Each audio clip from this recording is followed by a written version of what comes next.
네, YTN 강진원 기자님, 그 마지막으로는 기자님 질문 받고 통신사 질문을 마지막 혹시 필요하면 30분까지 하시죠. 30분까지요? 네. 대통령님 이제 좀 다시 기력이 더 나신 것 같습니다. 지금 잠시 삭개는 것 같아요. 네, 네, 강진원 기자님. 네. 네. 네, 대통령님 순방 기간 고생 많으셨습니다. 그 당청 관계 관련해서 앞선 다른 기자분께서 질문을 주셨는데 추가로 좀 더 질문을 드리고 싶습니다. 지방선거 이후에 국정 지지율이 하락세를 보이고 있다라는 일단 분석들이 좀 많이 나오고 있습니다. 이것과 관련해서 여당 지도부의 지방선거 전략 그리고 당청 관계와 연결지어서 보는 시선도 있는데 지방선거 이후 국정 지지율 하락세, 당청 관계 그리고 여당 지도부의 선거 전략에 대해서 어떻게 생각하시는지 여쭤보고 싶습니다. 사실 저는 이제 선거를 기점으로 전후를 나눠본다면 저는 변한 게 없어요. 국정은 변한 게 없습니다. 그냥 똑같이 진행되고 있죠. 끊임없이 열심히 노력하고 있고 뭐 작은아마 성과들이 있습니다. 변한 건 없어요. 선거일을 기점으로 무슨 정책이 바뀐 것도 아니고 결과가 바뀐 것도 없죠. 근데 선거일을 기점으로 지지율이 폭락을 하고 있죠. 엄중하게 받아들여야죠. 국민들의 평가입니다. 그런 거겠죠. 이재명 대통령 마음에 안 든다는 사람이 늘어난 거 아니겠어요? 그런 거겠죠. 당에 대해서도 마음에 안 드는 사람이 늘어났겠죠. 그건 냉정한 현실이죠. 받아들여야 되고 또 결론적으로는 그에 대해서 또 무한 책임을 져야 되겠죠. 더 많이 노력해야 되겠습니다. 그 원인을 제거하기 위해서도 애써야 되겠죠. 뭐 여러 가지 분석이 있겠지만 아마 제일 큰 거는 그럴 겁니다. 먹고 살기 힘들어 죽겠는데 뭘 가지고 싸우는 거야? 도대체 너네들의 그 다툼이라고 하는 게 우리의 삶과 뭔 상관이 있으며 우리가 맡긴 공적 업무와 무슨 상관이 있느냐 아닐까 하는 게 제 생각이에요. 각자에겐 중요한 일이겠지만 우리 국민들께서 보시기에는 화날 만하다 그런 생각이 듭니다. 최대한 빨리 이 상황을 정리할 수 있도록 노력해야 되겠죠. 그리고 이제 국민 여러분께도 실망하고 계신 국민 여러분께도 이 말씀을 좀 드리고 싶어요.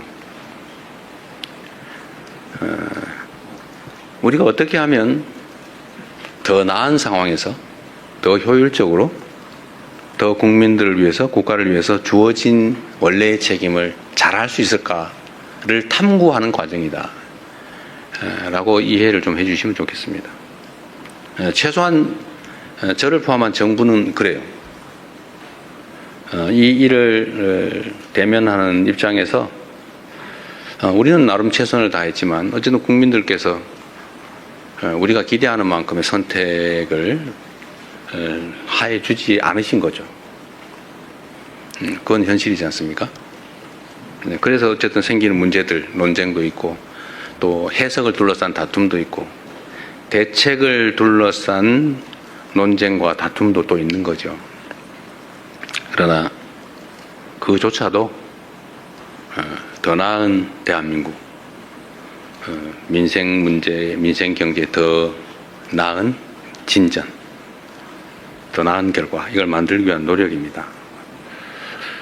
뭐 제가 선거 얘기를 하면 일단 선거법 위반이라고 공정 의무 위반에 해당될 수 있다고 그래서 선거 얘기를 못하게 돼 있다고 그러네. 여기서 답을 해도 안 된다고 누군가 민주당의 선거를 위한 얘기를 하면 안 된다고 그래서 더 이상 말하기가 좀 어렵습니다. 그런데 분명한 거는 어떤 당은 더 많은 국민의 지지를 얻기 위해 노력해야 된다. 다른 요소를 찾기보다는 같은 요소를 찾기 위해서 노력해야 된다. 그래서 제가 이런 면에서 민주당 내의 경쟁과 갈등에 대해서도 한 말씀 꼭 드리고 싶어요. 그 원수 싸우듯이 하지 마십시오. 거기에 그 같은 입장에 있는 같은 진영이라고 하는 울타리 안에 있는 사람들끼리 경쟁을 하는 게 아니라 전쟁을 했어야 되겠습니까?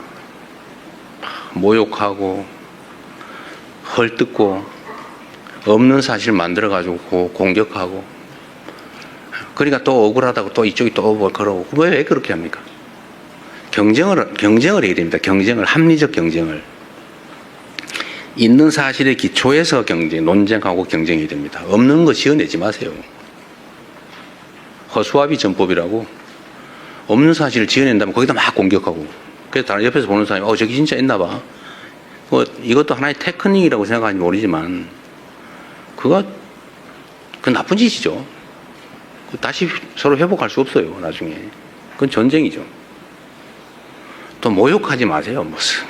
왜 그렇게 서로 모욕하고 폄하하고 꼭 숨어가지고 그런 사람도 있어요. 당당하게 내놓고 합리적인 논쟁을 통해서 옆에서 지켜보는 사람도 누가 이길까 재미있게 결과를 지켜봐야지. 보면 막 확 짜증나게 막 쳐다보기도 싫게 왜 그렇게 싸웁니까? 이것도 정치 문화의 일부죠. 정치 문화도 더 잘하기 경쟁, 합리적 경쟁, 논쟁을 해야죠. 진짜 죽일 듯이 싸우고 진짜 죽이면 어떡해요? 응? 적도 아니고.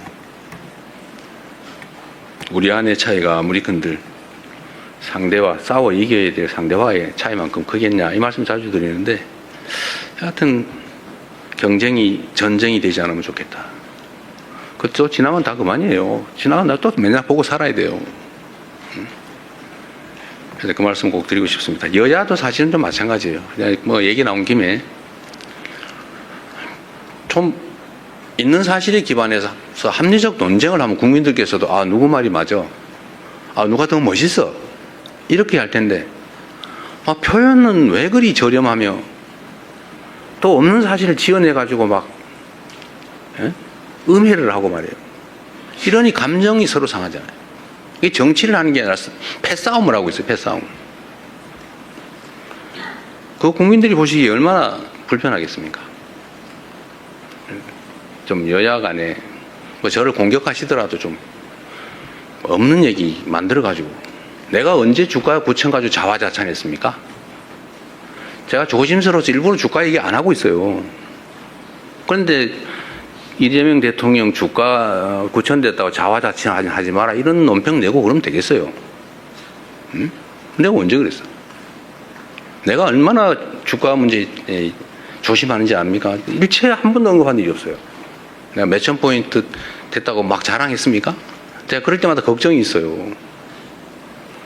주식시장의 양극화도 사실은 심각한 자산 양극화를 부릅니다. 문제예요.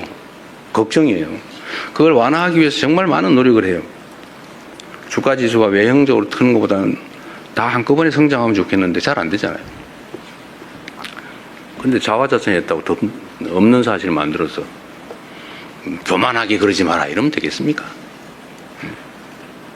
예를 들면 그래서 여야 간이든 당내든 정치적인 논쟁은 좀 전쟁이 아닌 경쟁이었으면 좋겠어요. 그 경쟁도 죽이기 경쟁이 아니고 네가 더 못하나 내가 더 못하나 이런 저열한 구태 경쟁이 아니고 누가 더 잘하나 누가 더 합리적인가 누가 더 효율적인가를 국민이 보는 앞에서 논쟁할 수 있었으면 좋겠습니다.